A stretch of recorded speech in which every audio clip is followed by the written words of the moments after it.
Super. Bonjour à tous, je suis ravie d'être ici pour vous parler justement de Lemon Learning, qui est une solution d'adoption, de prise en main des logiciels, donc vraiment tout type de logiciels. Et donc notre métier vraiment c'est de faire en sorte que vos logiciels soient bien utilisés, qu'ils soient utilisés dans leur pleine capacité, et surtout que vous puissiez communiquer au sein même finalement de ces logiciels, puisque ce sont en partie des outils métiers qui sont utilisés au quotidien par vos collaborateurs. Donc, je voulais approcher cette présentation un petit peu différemment pour vous parler justement comment les entreprises qui nous ont rejoints finalement avec la solution Lemon Learning ont repensé la formation spécifiquement sur les logiciels, notamment par rapport à la période particulière qu'on vient de vivre. Et justement, on va parler de blended learning.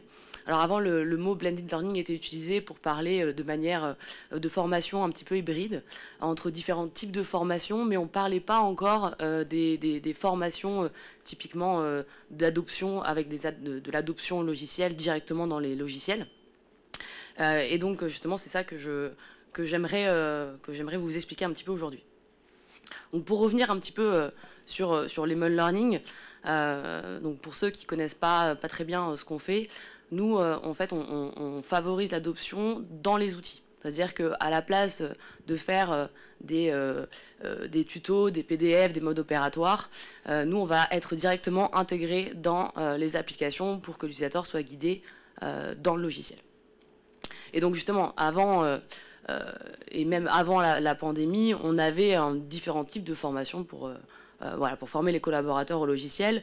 On avait la classe, finalement, mais présentielle, du coup, donc formation présentielle, où là, justement, ça pose des problèmes, puisque c'est difficile à organiser. C'était impossible pendant la pandémie. C'est coûteux. Parce que voilà, il faut préparer la formation, il faut réunir les gens qui aujourd'hui typiquement ne veulent plus se réunir dans une salle parfois surchauffée pendant plusieurs heures pour se former au logiciel. Et surtout, on a un problème de rétention de l'information et d'attention des participants. En général, ce qu'on observe, c'est qu'au bout de 20 minutes, les participants décrochent parce qu'ils sont passifs, tout simplement, parce qu'ils ne sont pas en train de faire. On a aussi un autre sujet, c'est que les logiciels, ils évoluent de plus en plus. Et du coup, la formation, elle devient vite obsolète. Au bout de 3-4 mois, vous pouvez déjà considérer que la formation que vous avez faite aux collaborateurs, elle est obsolète. Et après, on a aussi un autre sujet. Souvent, ce qu'on constate chez nos clients, c'est qu'ils nous disent qu'ils vont former les collaborateurs et puis, entre le moment où ils les ont formés et le moment où ils vont vraiment utiliser les fonctionnalités sur lesquelles ils ont formé, il y a 2-3 mois qui se passent. Donc, ça c'est plus possible aujourd'hui de faire de la formation, que ce soit présentielle ou distancielle. Ou en tout cas, c'est plus possible de ne faire que ça. Et c'est pour ça qu'on va parler justement de blended learning. Après, on va avoir aussi une autre méthode qui est, parce qu'on voit un petit peu ici, le PDF, mode opératoire basique. Mais finalement, j'ai envie de dire, à quand remonte la dernière fois où vous avez consulté un PDF vous-même, quand on sait combien de temps ça prend de créer un mode opératoire. On prend des jours et finalement à couvrir les fonctionnalités d'un logiciel. Et on a un sujet, c'est que personne ne consulte ces contenus. En général, c'est 5 à 10% de taux de consultation.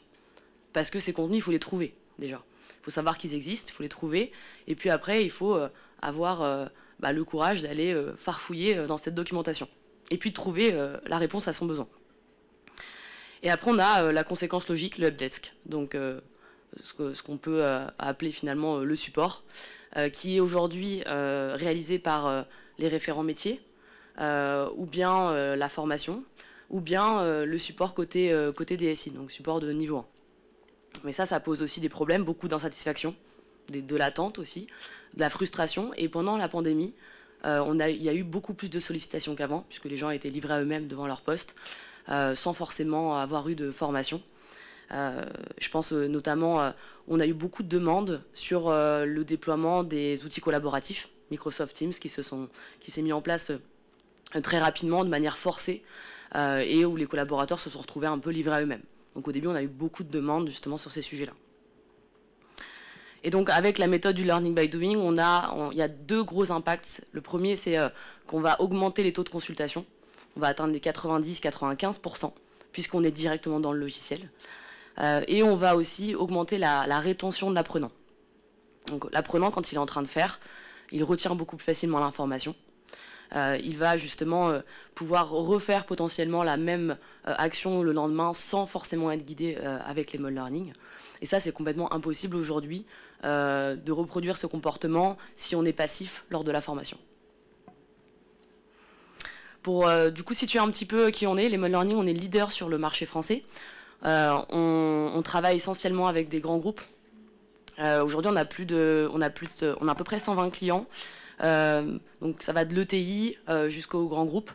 Donc à peu près de 100 collaborateurs utilisateurs jusqu'à 75 000 utilisateurs. Et aujourd'hui, on est 50 collaborateurs, essentiellement basés à Paris. On est une société française, complètement indépendante financièrement.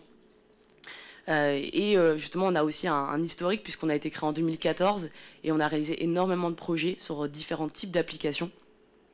Ce qui nous permet aujourd'hui d'avoir une expertise justement sur la conduite du changement et pour mieux accompagner nos clients. Et notre solution, elle est déployée dans 70 pays aujourd'hui et dans 30 langues. Justement, je vais vous montrer un petit peu à quoi ça ressemble, pour éviter de parler trop théorie. Donc là, je vais vous montrer rapidement ce que ça peut donner sur un outil, un CRM, donc à destination des commerciaux typiquement. Et je pourrais après vous montrer d'autres choses. Par exemple, là j'ai ouvert Teams également, où je pourrais vous montrer des contenus. Et puis on a aussi un outil de ticketing que vous avez peut-être chez vous, ou peut-être que c'est un autre. Peu importe, puisque l'idée c'est de pouvoir être en surcouche sur vos applications, sur n'importe quelle application web. Donc les mode learning, c'est la petite bulle jaune qu'on voit en bas à droite, dans laquelle on a une liste de contenus interactifs qui sont organisés par thématique. Et tous ces contenus, ils sont en fonction de mon profil. C'est-à-dire que le RH ne va pas avoir les mêmes contenus que le manager ou que le collaborateur, puisqu'il a des actions différentes à réaliser dans l'outil. Et donc l'idée, c'est de pouvoir déclencher un guide directement dans l'application. Et là, je vais être en train de faire. Donc je vais apprendre en faisant. Et en même temps, je vais réaliser, je vais générer en fait des flux dans l'outil. Donc je vais être en train de réellement créer une opportunité. Donc on va vraiment me suivre à chaque étape du process, même dans du remplissage de formulaires. Et c'est là où ça devient intéressant. C'est que nos clients, ce qu'ils aiment beaucoup dans notre solution, c'est qu'ils peuvent créer eux-mêmes leur contenu de manière très simple, sans compétences techniques. Il n'y a pas de code. C'est très simple de pouvoir créer ces contenus et beaucoup plus rapide que de créer un PDF. Et donc là, l'intérêt, c'est de pouvoir mettre du coup des informations qui vont vraiment aider l'utilisateur. Ça ne va pas simplement être du cliquer ici, cliquer là. On va aller beaucoup plus loin que ça. Par exemple, si vous avez 80% des demandes qui concernent 10% du logiciel, on va se concentrer sur ces problématiques-là. Et puis, on va, en fonction des demandes support, on va personnaliser les contenus. Donc ça, c'est une des fonctionnalités de l'Emode Learning. Je n'aurai pas le temps de tout vous montrer aujourd'hui, mais si vous souhaitez, après, vous pourrez nous recontacter pour faire une démo complète. Il y a juste une autre fonctionnalité sur laquelle j'aimerais insister, parce que c'est une des fonctionnalités les plus utilisées par nos clients. Ce sont les pushs de communication. Donc un push, ça vous permet de communiquer à n'importe quel moment auprès de vos collaborateurs sur des problématiques métiers, sur l'outil, sur des évolutions, par exemple, de votre outil, ou bien sur des sujets d'actualité de votre entreprise. Et pendant la pandémie, justement, on a constaté que les entreprises utilisaient beaucoup cette fonctionnalité. Par exemple, ça peut être aussi pour des sujets de maintenance. Au lieu d'envoyer un mail que probablement personne ne lira, on va communiquer par push, directement. Et donc dans ces push, effectivement, on peut intégrer tout type de contenu, de la vidéo. On peut renvoyer vers votre LMS si vous avez de la documentation plus approfondie, par exemple, sur votre LMS. Donc là, techniquement, il y a beaucoup de choses sont faisables. Et ce que je vous disais aussi justement, oups, j'ai cliqué sur le mauvais bouton. Ce que je vous disais, c'est qu'on a justement un outil auteur qui vous permet vous-même de créer les contenus.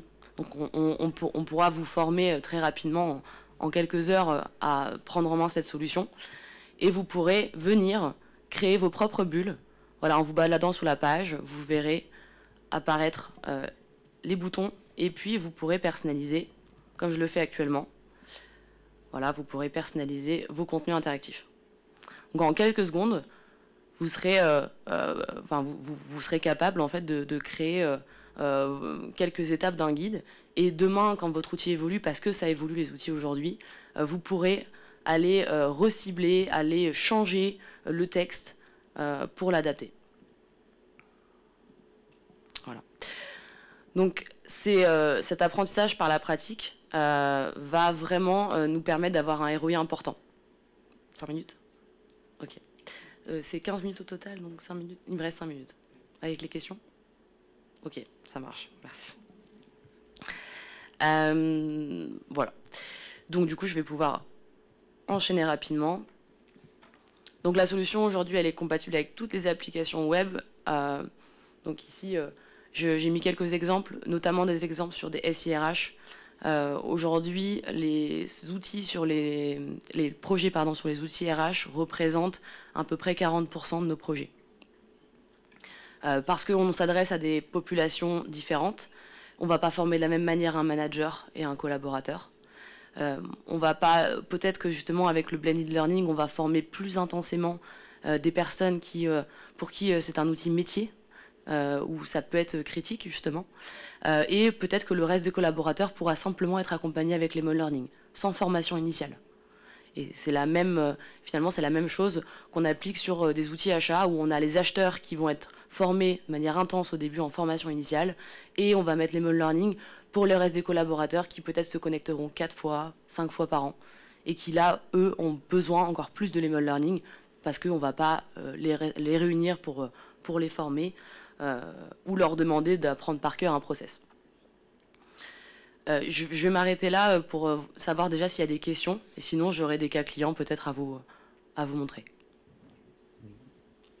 Question déjà ou cas client pour illustrer les propos encore?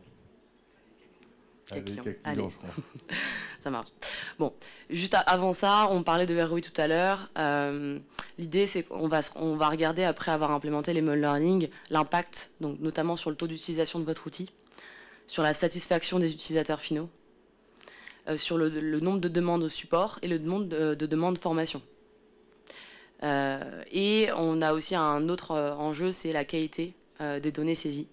Donc on va regarder s'il y a encore des erreurs dans les outils. Quand on met en place les Lemon Learning, on met en place une solution légère. Donc c'est léger à mettre en place, notamment pour les équipes DSI avec qui on peut être amené à travailler. Et on est en général sur une mise en place entre 1 mois et 2 mois. Et dans ce délai, on va également créer des contenus, soit ensemble, soit on va tout faire pour vous parce que vous avez déjà de la documentation et vous n'avez pas le temps de tout transposer dans les Lemon Learning, ou bien on va vous laisser complètement en autonomie, avec un support évidemment en cas de besoin. Mais voilà, c'est ce que nos clients aiment dans notre solution, c'est le fait de pouvoir créer leur propre contenu voilà, à tout moment et de ne pas être dépendant d'un éditeur. Du coup, j'ai choisi de vous parler, donc j'ai 6 cas clients, après vous pouvez regarder et puis évidemment me poser des questions. Je pourrais commencer par Corian, par exemple, qui est un de mes clients et que je connais bien, qui a déployé une solution CRM et qui s'est appuyé sur les Lemon Learning. Donc c'était un premier pilote, et en fait ils ont constaté une diminution du nombre de tickets, et ils ont pu faire des économies sur les formations. Ce qui les a intéressés aussi, ce sont les spécificités locales. C'est-à-dire qu'on a déployé, c'est un outil monde, et on a pu adapter les contenus grâce à des attributs qui sont reliés aux utilisateurs pour que tout le monde n'ait pas les mêmes contenus. C'est notamment d'ailleurs ce qui se passe sur des SIRH monde où il y a de la réglementation typiquement locale, et il faut la prendre en compte. Et après, finalement, ça a été un succès, et donc Corian aujourd'hui a ce qu'on appelle des licences corporate. Ça veut dire que du jour au lendemain, ils peuvent déployer 5-10 outils. Voilà, donc c'est en illimité chez eux. Et donc aujourd'hui, il y a Lemon Learning sur 6 outils, et ça continue d'augmenter en fonction des besoins en interne. C'est la même chose pour Eiffage. Ils ont commencé avec une solution achat qui s'appelle Evalua. Et puis après, ils ont continué à déployer les mode learning sur un deuxième outil, un troisième Workday, puis un quatrième, un outil fait maison. Et la particularité chez Eiffage, c'est qu'ils ont beaucoup utilisé les push parce que justement, ils ont une population de cols bleus et ils ont besoin en fait de communiquer via autre chose que des mails.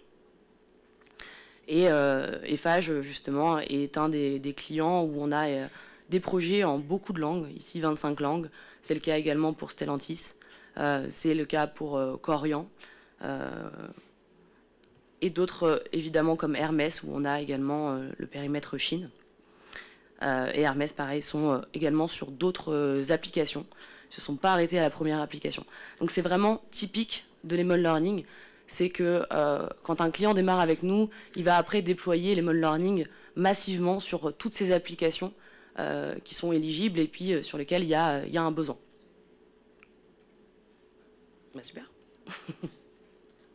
Merci beaucoup. Merci de cette présentation, Sophie.